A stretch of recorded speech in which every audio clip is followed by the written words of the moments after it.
In this mini tutorial, I am just going to show you the highlights of a Quilty Solid.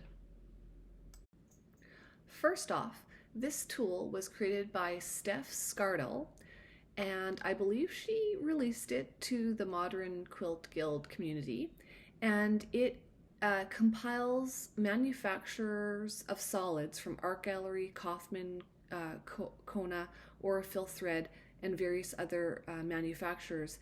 And it is a place where it keeps track of all of this color, and you can use the color to make some decisions. The app is available both for Android as well as your iPhone, and it's a tool that includes a color reference list, which is sortable, color details with harmony interactions, and it also has a very neat randomizer tool.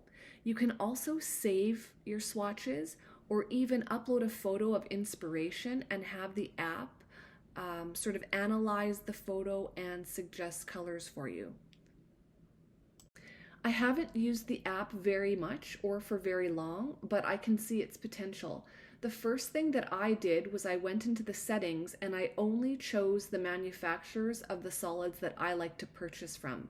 And so that is up in the settings, in this settings icon here. If you click on the settings icon, you can see that I've only checkmarked Art Gallery Fabrics, Orifil Thread, and Northcott and Robert Kaufman and Wonderful.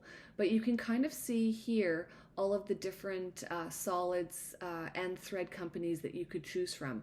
I chose to minimize this area because there are just so many colors out there, and I generally buy Kona.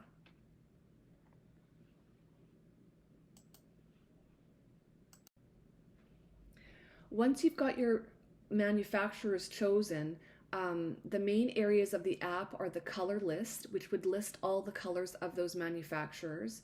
You can also search the colors if there was a certain name, and you can match the colors to Pantone. I haven't used that area. I have used the photo palette. You take an image on your phone and upload it, and it will analyze it and suggest colors for you for a quilt, potentially, if you've traveled and want to have a quilt to remind you of that travel or whatever. You can also keep track of your color palettes. So if there's 5 or 6 colors that you're thinking of using for a quilt, you can keep track of that on the app, which is kind of neat. I do like using the randomizer, so that's the one I'm going to show you. When you click on it, you can choose how many colors you want it to randomize. So if you want it to make a 5-colored quilt, or a 9-colored quilt, or even a 2-colored quilt or 4-colored quilt. I'll just leave it at 4 for now. And all you have to do is hit the randomize button. And I don't like some of the colors that it chose, so I'm only going to keep Coral Reef. So that's the one that I'm going to lock in, and then I can keep hitting the randomize button and until I have another color I like. So I'll keep Pond, and so then it keeps the colors as you go.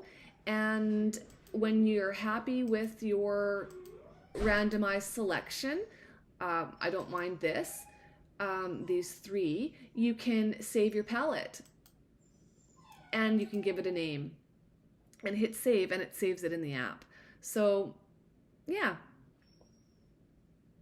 Anyways, there's lots of features of this app. Those were just 2. Setting it to the companies that you prefer, and having a randomized color chooser for you, or even uploading a picture and having that picture be the inspiration for your next quilt.